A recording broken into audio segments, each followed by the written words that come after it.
How's it going, guys? We have a pass level question for renal step 1 internal medicine 2 CK. 49-year-old man, managed in hospital, multiple comorbidities. He's had intractable nose bleeding for the past 3 days. Vitals normal. Blood urea nitrogen super elevated, 120, should be under 20. Creatinine elevated, 4.5, should be 0.7 to 1.2. Once you've hit a creatinine of 2, you've lost 90% of your renal function. So pass level opening vignette of renal failure clearly, and it's bad renal failure. And then this biopsy is showing us crescentic glomerulonephritis, aka rapidly progressive glomerulonephritis. You don't need to know the diagnosis to answer this question. I just threw it in here for some context, but fibrin crescents, if you see a spot histo slide like this in the USMLE, they want you to know this is typically Wegener granulomatosis, aka granulomatosis polyangiitis. It can be microscopic polyangiitis. It can be Goodpasture syndrome. Long discussion, which I'm not going to go down right now. You can check out my renal PDF below where I talk about all that stuff. So what are we going to see in this patient? Let's just hop through choice A. Bicarb 23, wrong fucking answer. So got to take your training wheels off and learn your normal ranges. Okay, I know some of you are going to get real emotional as far as, OMG, I don't know the normal ranges though. Okay, well, fucking learn them. So 22 to 28 is normal for bicarb. And renal failure is uremia. That's the term for renal failure, which is the U in mud piles, which is high anion gap metabolic acidosis. So we'd have a low bicarb and we'd have an elevated anion gap. Choice A, wrong fucking answer.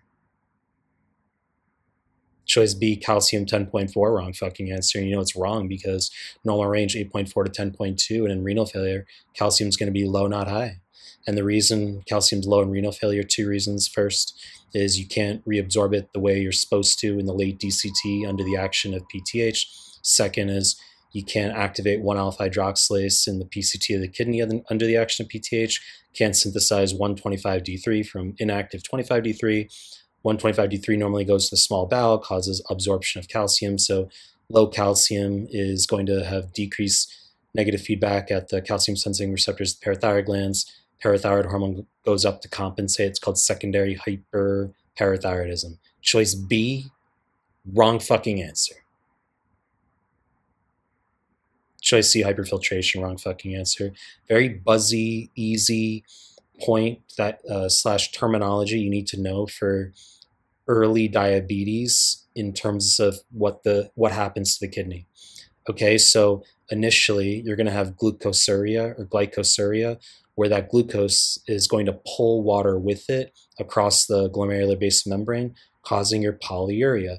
Well, they want you to know that the first change you see in the kidney with diabetes is increased GFR. Holy shit, which sounds weird because diabetes is the most common cause of chronic renal failure, and renal failure is defined by a drop in your GFR over time. So, or over time for chronic in that case, of course, acute, just be in the moment. But the point is, hyperfiltration is what you see in the kidney initially with diabetes. They really want you to know that.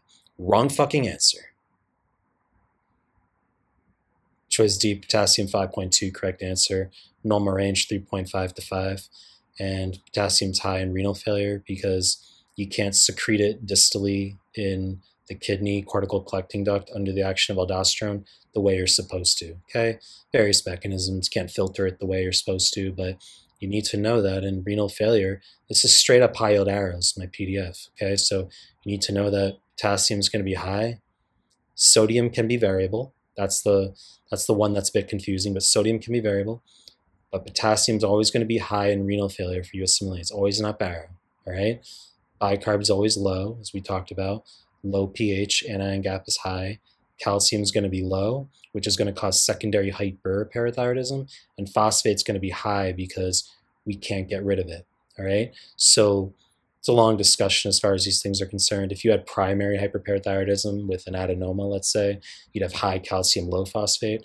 But I want you to memorize for renal failure, it's the opposite. Secondary hyperparathyroidism, low calcium, high phosphate. So let's just hop through the finalist choice here. Urine specific gravity, wrong fucking answer, 1,000. Very obscure variable that they want you to know. So the normal range is going to be 1,000 up to 1.030. The closer you are to 1, it means you're super dilute. Up at 1.030, you're going to be very, very concentrated. So 1,000 could be, let's say, diabetes insipidus, could be psychogenic polydipsia. 1.030 could be SIADH, severe dehydration.